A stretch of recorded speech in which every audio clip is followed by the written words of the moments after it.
mapagpalang umaga sa ating lahat. Nag-request po yung naka-assign today na ako yung mag-mensahe. Meron po talagang naka-schedule today, pero nakiusap na saluhin ko muna yung kanyang parte ngayong araw na to. So ako po muli ang magsasalita in behalf of our Jesus Christ. Muli ako po ang inyong lingkod na may-mensahe sa umagang ito. Tayo pong lahat ay tumungo, tayo manalangin sa Panginoon. Dakilang manlulubos, purihin ka, sambahin sa umagang ito. Panginoon, dalahin ko po mga salita mo, ang siyang maghari sa aming pong kalagitnaan ito, Panginoon. And I pray, Father God, na maging mabangong samyo ang iyong salita para sa iyong mga anak. Maging matamis ito, Panginoon, sa aming panglasa. At ito po, Panginoon, ay madigest namin ng maigi sa aming mga buhay. At sa gayon, Panginoon, maunawaan namin ang iyong mga salita. And ako po, Panginoon Lord, personally, Panginoon, nagpapasako po ako sa presence mo, O God, na kayo po ang patuloy na mamunat makita ng iyong mga anak. At hindi po ako, God. Pinupuri po kita, Panginoon, sa mga salita. I declare victory upon your word, upon your people, sa pangalan ni Jesus. Amen and amen. Hallelujah. So, ang ating pamagat pa rin, yun pa rin. Workers for Christ, answering the call to reach the lost, part 2. Kasi nga, for this month, ang ating pong tema ay may kinalaman sa evangelism. Amen? Mag-evangelism tayo. Bakit? Kasi nag-prepare po tayo para sa Youth Vacation Bible School. At 30 youth po yun. 30 youth na kailangan po nating i-reach out. Kailangan natin dalhin sa Panginoon. At the same time, hindi po natin po pwedeng hayaan na lang. Kasi meron po tayong pag-uusapan ngayon story sa Bible na nagkaroon siya ng desisyon sa buhay niya na takasan ng Panginoon. Amen? At tingnan natin kung ano ang naging resulta noon sa kanya. So, Workers for Christ, answering the call to reach the lost. Hallelujah. Balikan po natin yung Matthew. Ito pa po yung ating verse. Sabi na makita niya napakaraming tao na habag siya sa kanila. Sapagkat sila'y nanlulupaypay at litong-lito. Parang mga tupang walang pastol. Kaya't sinabi niya sa kanyang mga alagad, napakarami ng aanihin, ngunit kakaunti ang mag-aani. Itanangin niyo sa may-ari ng aanihin na magpadala ng mga mag-aani. Amen? So, hinighlight ko po siya para maunawaan natin mabuti ano po yung sinasabi dito ng Panginoon. Sabi po dun sa una ang dito po sa baba, napakarami ng aanihin. Yung sinasabing napakarami ng aanihin, yan po yung napakaraming tao na kung saan nahabag ang ating Panginoon. Bakit? Kasi itong mga taong ito, sila yung mga tao na walang pastol. Bakit walang pastol? Kasi kakaunti ang mag-aani. Ibig sabihin, walang worker na nag-aalaga sa mga tupang, sa mga kaluluwang ito. Amen? Hallelujah. Kung kakaunti ang mag-aani. Amen? Hallelujah. Itong mga taong to na walang mga pastol, ito yung mga taong hitong-hito sa buhay. Ito yung mga taong nanlulupaypay. Ito yung mga taong bagbat na ng problema sa buhay. Pero walang nag-guide sa kanila o nagpapaalala sa kanila that there is hope. Amen? Walang nagpapaalala sa kanila na mayroong Diyos na nagmamahal sa kanila kaya hindi sila dapat manlupaypay. Kaya sabi ng Panginoon, kaya sabi sa salita ng Diyos, nahabag ang ating Panginoon. Amen? Nahabag siya sa napakaraming taong ito. Kasi mga nanlulupaypay na ito, pero walang pastol. Walang mag-aani kasi kakaunti lang. Amen? So sabi po dun sa part na huli, next slide, sabi ko dito, binabalikan na po natin aral natin nakaraan. Itanangin niyo sa may-ari ng aani, na magpadala ng mag-aani. The question is, paano kung walang dumating na mag-aani? Alam niyo po sa Bible, in the Bible context, kapag tayo nag-aaral ng salita naman, natutunan natin that sometimes we are the answers to our prayer. Amen? Tama ba? Amen. Sabi mo sa Panginoon, Lord, bigyan mo ako ng trabaho. Hindi ka bibigyan ni Lord ng trabaho kung nanatili ka sa bahay. Lalabas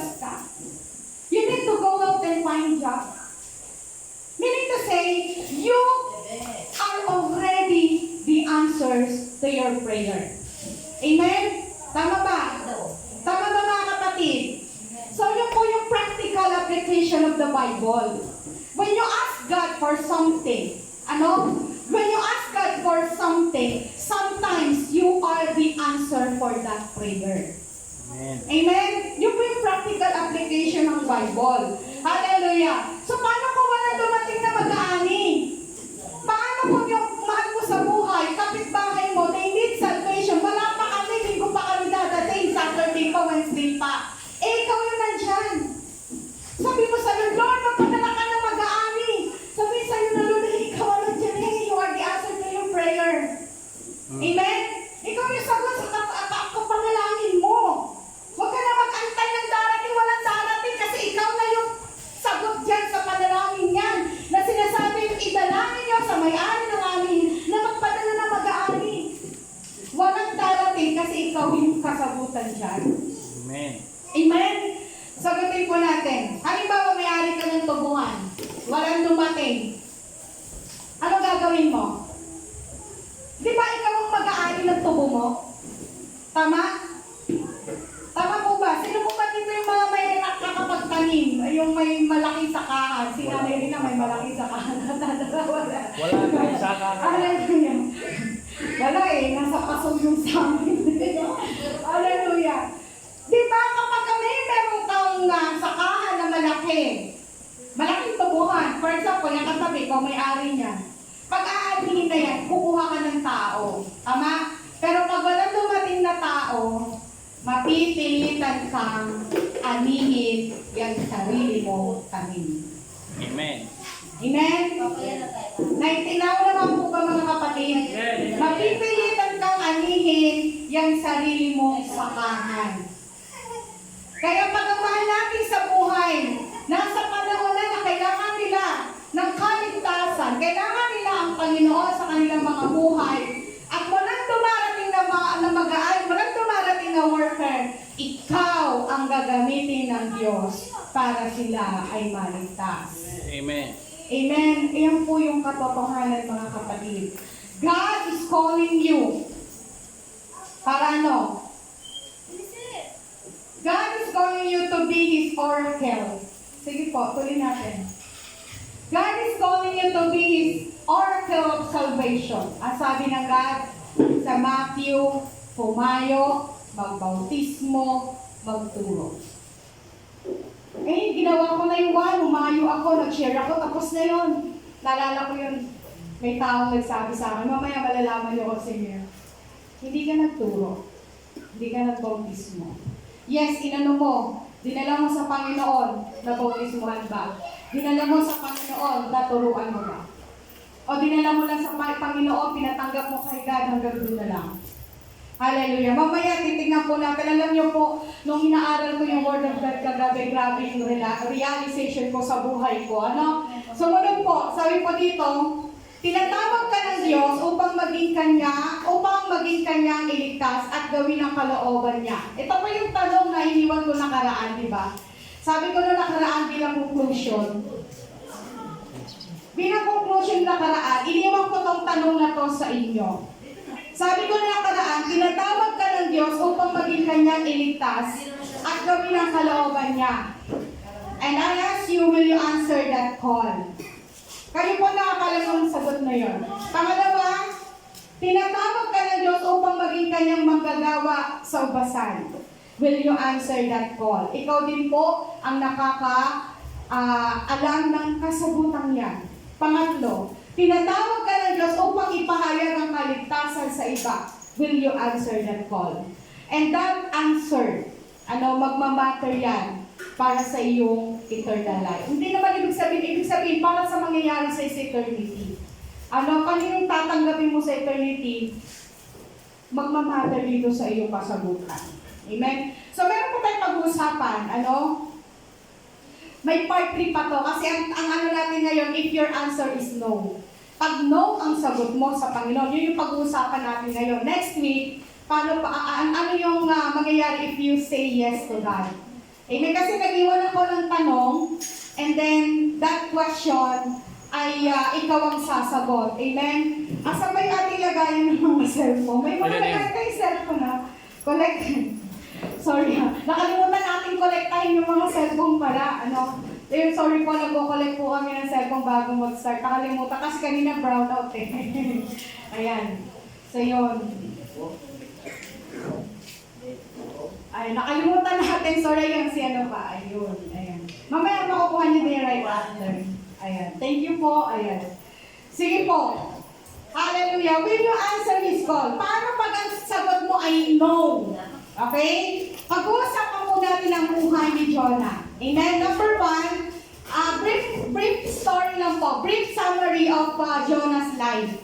Number one, tinawag si Jonah, pero nag-disobey siya. Ano? God calls Jonah to preach to the people of Nineveh. But Jonah tries to flee to Tarshish instead. Ano? Balikan po natin. Sige po, next. Sabi po dito, ang aklat na ito ay naglalaman ng mensahe ni Yahweh sa pamamagitan ni Jonas. Okay, verse 1 na po tayo. Na anak ni Amitai, sorry. Isang araw sinabi sa kanya ni Yahweh, pumunta ka sa Nineveh, na isang malaking lungsod. Alam niyo po kung ilan ang tao sa Nineveh? 120,000 people. Mas malaki siya sa Santon. Amen? Ilan lang ang Santon? Parang around 1,000 plus lang ano? Napakaliit ng Santon po, tama? Ang kaunti ng tao dito. Pero itong Nineveh, they have 120,000 people.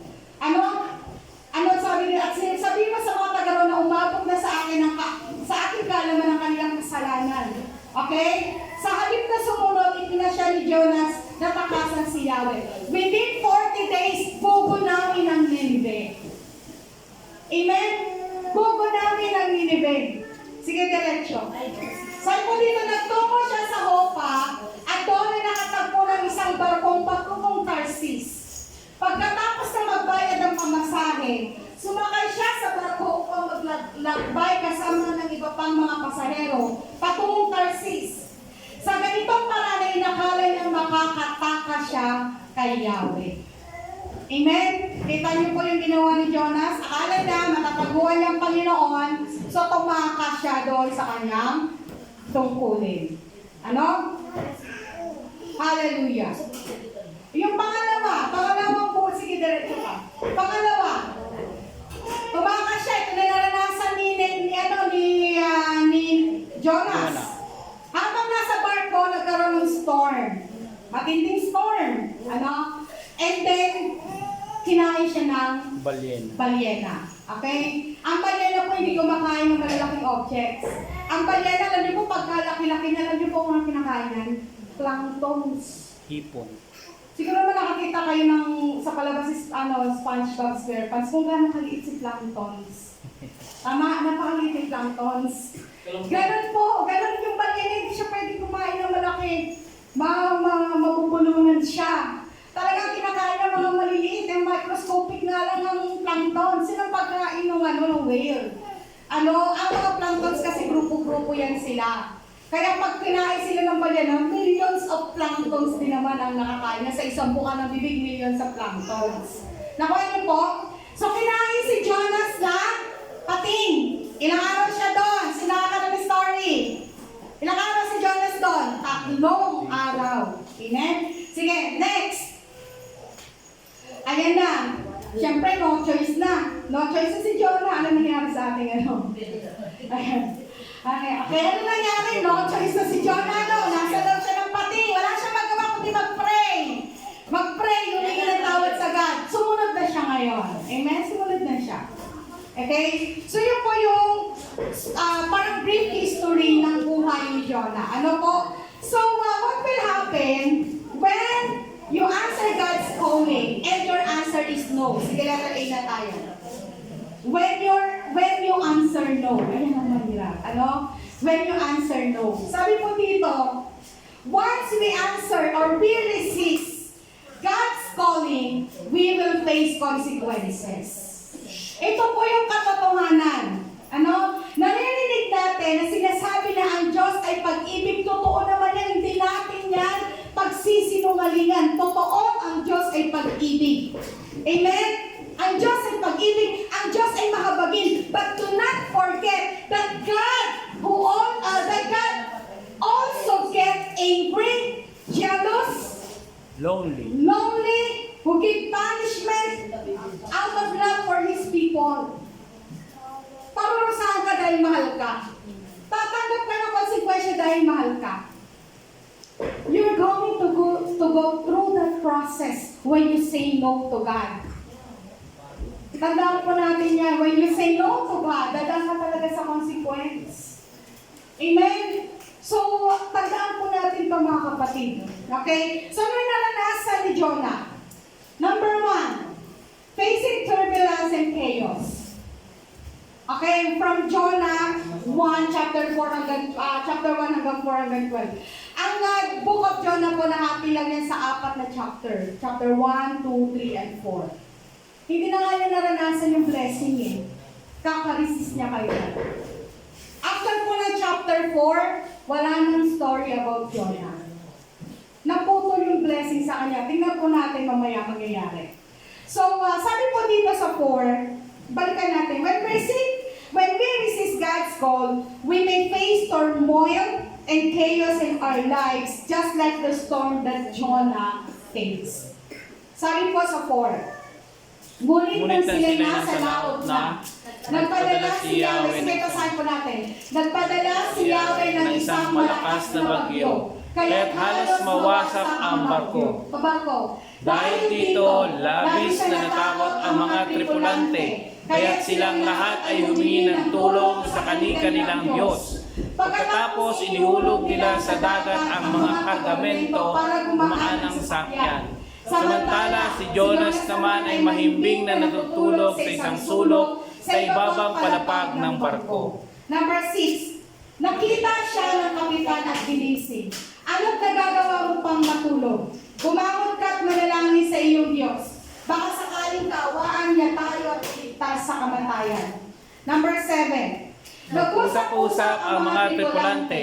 Magpalabulutan tayo para malaman natin kung sino ang dahilan ng lahat ng ito. Gayun nga kanilang ginawa at nabunot ang pangalan ni Jonas. Kaya't siya ay Kinausap nila, sabihin mo sa amin kung sino ang dapat sisihin sa nangyayaring ito. Anong ginagawa mo rito? Saang bansa ka galing? Taga saan ka? Anong lahi mo? Ayan sumagot si Jonas. Ako ay isang Hebreo at sumasamba ako kay Yahweh, ang Diyos ng kalangitan na lumikha ng dagat at lupa. Sinabi ni Jonas sa tinitikasan niya si Yahweh. Nakatama na matinding takot ang mga nakarinig, kaya sinabi nila kay Jonas, napakalaking kasalanan ang ginawa mo. Hinighlight ko yung part na yan, why? Gusto kong i-emphasize that Jonah is not an ordinary person. Nakakakilala siya kay Yahweh. Just like you, nakakakilala ka kay Christ. Amen? Hindi siya ordinaryong tao. Hindi siya kagaya ng mga kasama ng tripulante. Yung mga kasama ng tripulante ang believer yun. Siya hindi. He is a believer of God. Amen? Kagaya mo, believer ka ng Diyos. Nananampalataya ka sa Panginoon. Amen? Pero anong ginawa niya? Kilala niya ang Diyos, pero anong ginawa niya? Tinakasan niya pa rin ang Diyos. At sabi sa kanya, punta ka Ninive. Kasi yung Ninive, sabi niya, punta ka sa Ninive kasi within 40 days gugunawin ko sila dahil napakasama nila. Pero anong ginawa niya? Tumakas siya. Tinakasan niya si Yahweh. Amen? Sige po. Lalong lumakas ang bagyo. Ayan. Kaya tinanong nila si Jonas. Ano ang dapat namin gawin para pumayapa ang dagat? Ihagis niyo ako sa dagat at papayapa ito. Alam kong ako ang dahilan kaya nagkaroon ng ganito kalakas na bagyo. Sagot niya. Amen? So in the Bible context, pag sinabi nating bagyo, it represents problems, struggles, turmoil, and etc. And this is true. The more we resist God's calling, the greater the storm is. Ulitin natin, sabay-sabay natin basahin mga kapatid. The more we resist, 1, 2, 3, go! The more we resist God's calling, the greater the storm is. Amen? Hallelujah! The more na nagre-resist tayo, doon sa kalooban ng Panginoon, mas lalong lumalala yung storm ng buhay natin. Mararamdaman natin yan, hindi pwedeng hindi.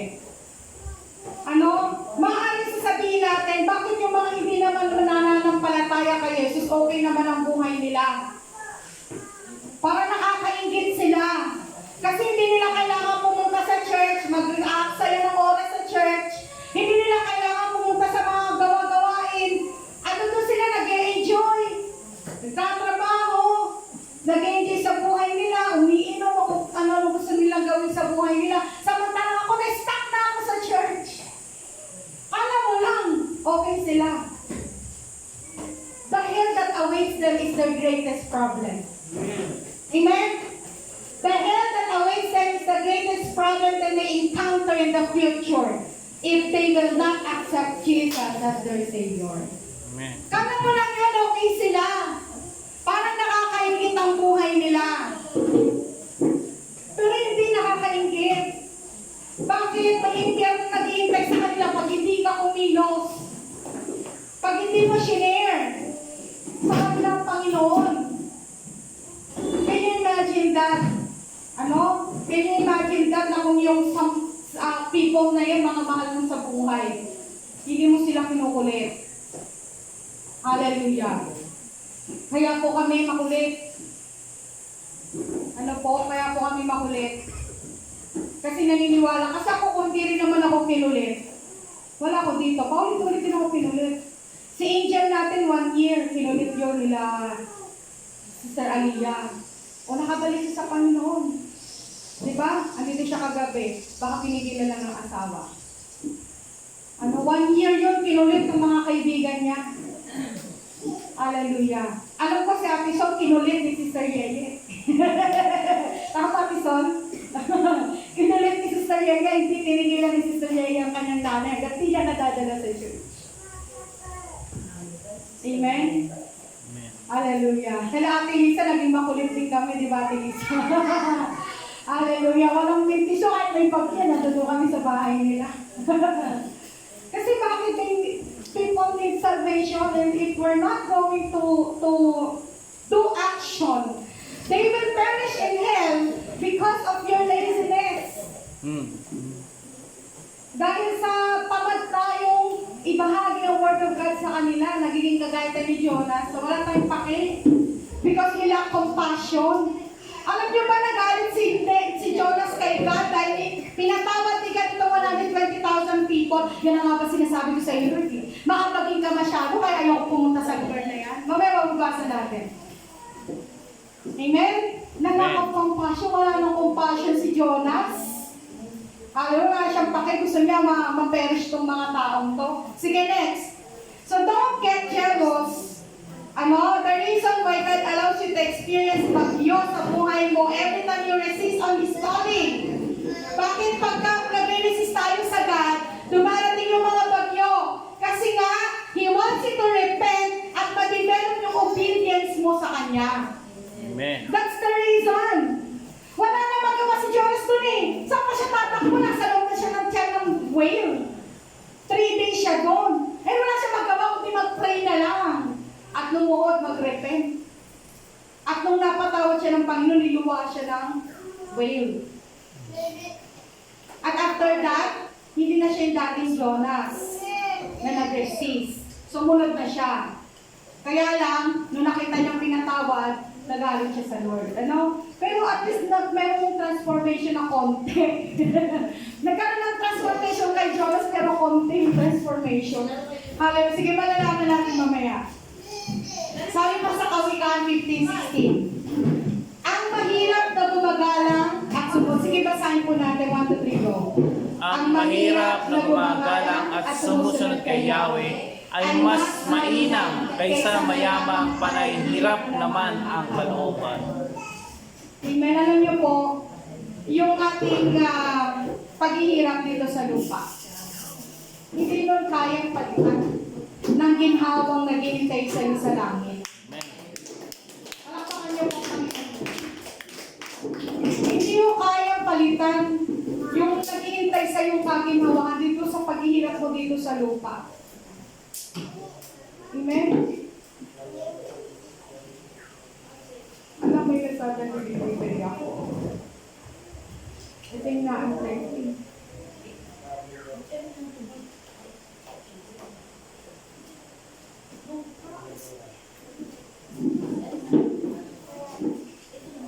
Hallelujah.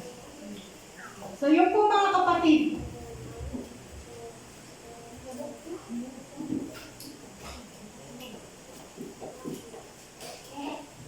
Kaya wag mong ipagpalit yung pangwalang hanggang kasiyahan sa temporary na kasiyahan dito sa mundo. Amen? Amen. Hallelujah. Oo nga. Alam nyo kasi napaka-convenient ng buhay pag hindi ka nag-aabot eh. Tama naman, di ba? Punta ka lang ng linggo, simba, okay na. Uwi ka ulit sa bahay mo, okay na. Parang convenient, napaka-convenient ng ganung buhay. Hindi, wala kang sacrifices para sa napaka-convenient ng ganung buhay. Pero sabi po sa salita ng Panginoon, hindi may kukumpara yung hirap natin dito sa lupa sa kaginhawaan sa atin, sa ating pagsunod sa Panginoon. Ano? So, number 2, experiencing discipline and correction. Ito po yung naranasan ko ni Jonah. Sabi po sa 1:17, sa utos ni Yahweh, nilago si Jonas ng isang dambuhalang isda at siya'y nanatili ng 3 araw at 3 gabi sa tiyan na to. Amen? God's discipline can be intense. Totoo po ito, can be intense. When we disobey His values. Jonah's experience in the whale's belly was a form of correction that ultimately led him to repentance. Amen? Ako naranasan ko ang disiplina directly coming from God. Dito sa church, nag-DA tayo at may mga nakaranas po dito ng discipline. Pero nagpapasalamat ako sa God kasi mga na-DA na yon ay hindi tumalikod, sila nagpatuloy sa God hanggang sila ma-restore ulit. Amen. Pero yes, palakpakan natin ang God, ano? Yung mga na-DA, nagpapasalamat ako sa Panginoon na tinanggap niyo yung discipline for you to realize that it is God's will for you to repent and then go back to God. Ako naranasan kong direkta ang discipline mula sa God kasi ang pastor ko sobrang bait, hindi ako DA. Hindi ako DA. Okay, balikan ko po yung story sa Bulacan. Di ba sabi ko sa inyo, nagbukas ng gawain sa Bulacan, o pagbukas ako ng gawain sa Bulacan. Kwento ko na nakaraan, tama po? Hallelujah. Ilan na natira? Isa. Late pa. Pero hindi yung kaagad na sa isang iglap, marami kami, sa isang iglap naging isa na lang. Hindi naman ganun yun. Ano? Ito po kasi nangyari ngayon na ito malalaman ng asawa ko. This is what really happened. At gano'n na nangyari. Ano? Una, nagkaroon na matinding problema dun sa bahay kung saan namin pinadaos ang gawain. I have no choice but to remove the service outside that house. Tuloy-tuloy pa rin kami. Tuloy-tuloy pa rin kami, may gawain pa din. At naging problema, nailab ang lola nyo. Alam niyo na. Ako naglilingkod ako, sinabayan ka ng pakikipag-boyfriend. Yung boyfriend na yun, Christian naman. Ang problema, hindi ako tinulungan sa aking spiritual ko, nagiging cause pa siya ng mental breakdowns ko. Alam niyo? Alam niyo mga kababayan dito, maiintindihan ako, na kapag tayo mga babae, hindi natin maramdamin security sa lalaki, talagang namin mental breakdown. Tama ba? Hindi maayos yung ating psychological aspect ng buhay. Kapag mga babae, tandaan niyo mga boys, kaya mga boys, pag mag-aasawa kayo alagaan niyo mabuti mga babae, mga mapapangasawa niyo para hindi nagkakaroon ng So yun po yung nangyari doon, Hindi ako nakapag-focus sa aking ministry dahil meron akong boyfriend na hindi naman ako tinutulungan sa aking spiritual walk. Amen? That's the reason. Ay, kasi sobrang bigat na ng mga tungkulin, patong-patong na dahil, niyo kapag kayo yung nagpapayo ng church, ikaw lahat. Ikaw magbubukas ng church, ikaw maglilinis, ikaw tutugtog, ikaw ang MC, ikaw ang mensahe. Ganun po ang kalagayan ko doon. Pati mga peers sa akin.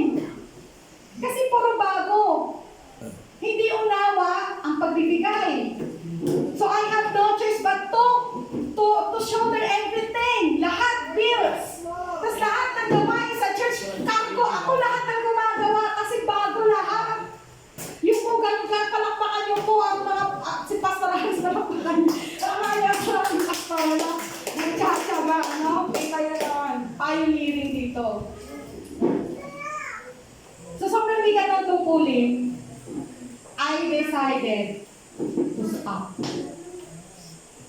Ilang buwan ako huminto? 6 na buwan na walang gawain sa San Jose del Monte, Bulacan. Sabi ng pastor ko, ano nangyari ko sa gawain hinahawakan? Ayaw na pastor. Sabi ko sa God, Lord, gusto ko na lang po bumalik ng kamarin. Gusto maging ordinary member na. Naging Sunday na lang ako nag-church. Wala na akong wala na akong katungkulan. Ganun ka ng Lord. Ganun po, totoo panalangin ito. Hindi ako nagbibiro. Sabi ko kay Lord, no. Lord, gusto ko na lang maging ordinary anak ko. Yung tatin na lang ako. Alam mo, ayoko na. Sabi ko po kay God. Alam mo, sabi ng pastor ko, sige, may gawain sa Santo Tomas. Prayer meeting assembly. Doon ko nakilala si pastor. Doon ko nakilala si Pastor Aris. And then nagkikwentuhan kami. Alam niyo po, masakit na ano nangyari, na wala na yung church, naghiwalay pa kami ng isa. Wala kasi teacher ako, tapos siya ay call center agent. Sa gabi siya gising, sa umaga ako gising. Hindi kami nag-uusap. So, sirang-sirang mental health. So, ano nangyari? Nakita kami ni Pastor no, pinag-usapan namin sa ministry, pinento ko sa kanya no, kalagayan ng San Jose del Monte. Sabi ko, okay na yun, pakikilan ko, eto, natatanda mo ba ito, Pastor Aris? May sinabi ko sa iyo na, okay na, umayon na ako. Sabi niya, kulang. Tama ba naalala mo to? Video call din. Sabi niya, kulang. Kasi sabi doon, kasi pinong ko yun sa umayo kayo at gawing alagad ko ang mga banso. Kung ginawa ko na yun, tapos na, okay na yun. Sabi niya, kulang. Kasi doon sa dulo no, nakalagay, and teach them to observe what I have commanded you. Tamang umayo ka, sabi niya. Tamang binahagi mo ang Panginoon sa iba. Tamang nakaranas sila ng kaligtasan. Pero kulang. Kasi doon sa dulo, sabi, turuan mo sila ng mga bagay na itinuro ko sa inyo. Amen? So meaning to say, once na tayo nagdala ng mga kaluluwa sa Panginoon, hindi mo sila pababayaan sa kanilang spiritual walk. Aalalayan mo sila until such a time they can stand alone. Amen. Amen? Na kaya na nila ang kanilang buhay. Ang sakit mo, ano? Ito, balikan natin yung story ko. Eh di syempre sinabi ni Pastor yun. Nadalangin ulit ako sa Panginoon, Lord, ano ba talaga yung tinatawag mo ba talaga ako? Dumating si Pamela. Kwento ko naman sa inyo si Pamela, estudyante ko. Dumating si Pamela, kumatok sa bahay ko. Dinalaw ako. Ma'am, wala po ba tayong gawain? Ayun ang sagot na, imagine that, 6 months kami tumigil. Pero itong batang to, one day kumatok sa aking pintuan at tinatanong ako, may gawain ba, ma'am? Ano ka nung nag-respond ko? Yes, may gawain ngayon. May gawain ngayon. Sabi ko, sige, may gawain yan. Gawain kaming dalawa. And then sabi ko, sige, next Sunday, ikot tayo, babalikan natin silang lahat. Binalikan namin lahat. Anong nag-respond, mga kapatid? May dumating? Anong kwento ko nakaraan? May dumating ba? Wala.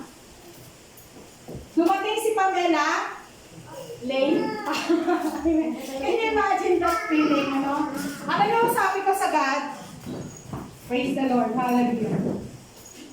Ano sabi ko sa God, Lord, hindi mo pa ako napapatawad. Sinabi ko po talaga kay yun. Ano? Hindi mo pa ako napapatawad. Kasi sabi ko, kung napatawad mo na ako, this sana nandito sila. Yun ang aking naging prayer.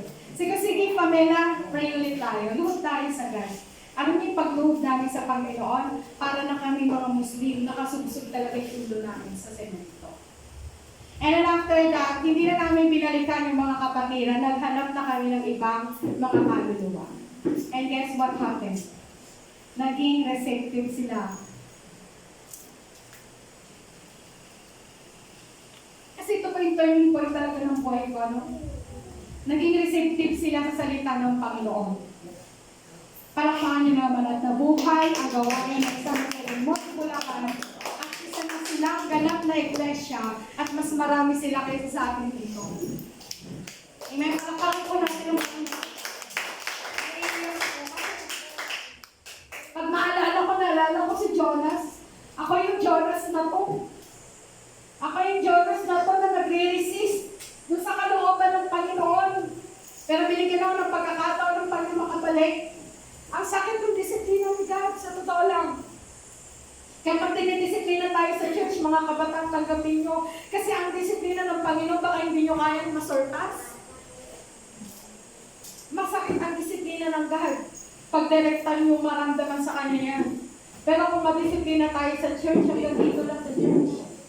Amen? So sige po, in the context of Jonah's life, discipline refers to God's corrective action to bring Jonah back to obedience. Consequences of your resistance to God's voice, yung ibig sabihin ng discipline. Corrective action ng Panginoon, hindi para ikay parusahan. Hindi siya punishment action by God. But it is a corrective action para ikaw ay maging matuwid. Para matuwid ang landas mo pabalik sa Kanya, patungo sa Kanya, mga kapatid. Amen. Amen? Amen. Are you still with me, mga kapatid? Hallelujah! So, ang disiplina, konsekwensya yan ng ating pag-resist doon sa kalooban o tinig ng Diyos, at yan ay for correction. It is a corrective action, hindi para parusahan tayo. Amen? Corrective action siya. Amen? So, ano yung naging dulot ng disiplina ito kay Jonah? Ano yung naging yan? That discipline forced Jonah to pray and surrender. Kagaya na nangyari sa akin. Ang nangyari sa akin, mga kapatid, wala na akong choice kundi lumuhod. Wala na akong choice kundi mag-pray, mag-surrender na wala na akong pupuntahan. Nag-imagine yung nangyari nyo? Yung pain na dinaanan ko bago ko ulit nakabalik. Hallelujah! Minsan yung mga disiplina ng Panginoon, kung palasahin ka ng manalangin at mag-surrender na lang kasi wala na. You have no other choice but to pray and surrender. Amen, mga kapatid? Sige po, balikan natin story ni Jonah. Habang si Jonah ay nasa tiyan ng isda, nanalangin siya ng ganito. Sabi niya, Yahweh, nang ako'y nasa kabibitan, nanalangin ako sa inyo, at sinagot ninyo ako. Mula sa daigdig ng mga patay, ako'y tumawag sa inyo at dininig ninyo ako. Itinapon ninyo ako sa kalaliman, sa pusod ng karagatan. Nabalot ako ng malakas na agos ng tubig at malalaking alon ang sa akin tumawag. 10. Laktaw tayo sa 10. Pagkatapos, inutusan ni Yahweh ang isda na iluwa si Jonas sa dalang pasihan. Amen? When you are under God's discipline, ito po yung tatandaan nyo. Pag tayo nakakaranas ng disiplina sa Panginoon, huwag kang magtago. Huwag mong gayahin si Adan at si Eva na nung nagkasala sa Panginoon nagtago, at kung hinahanap sila ng Panginoon, sasabihin nila, natatakot kami. Huwag kang magtago. Ang gagawin mo, mag-pray ka at mag-surrender. Kasi that is what God wants you to do. Amen? Pray for yourself.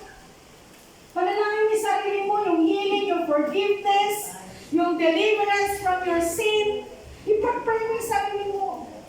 Resistance to God's will is a sin. Alam mo ba natin yun? Paulit-ulit kang tinatawag ng Panginoon, paulit-ulit ka nagre-resist. It's a sin. Ang sabi sa salita ng Panginoon, kapag ang isang bagay na alam mong tama, hindi mo ginagawa kasalanan. And God always, ang Panginoon keep on calling you and still you resist. And that is a sin. We must repent from it.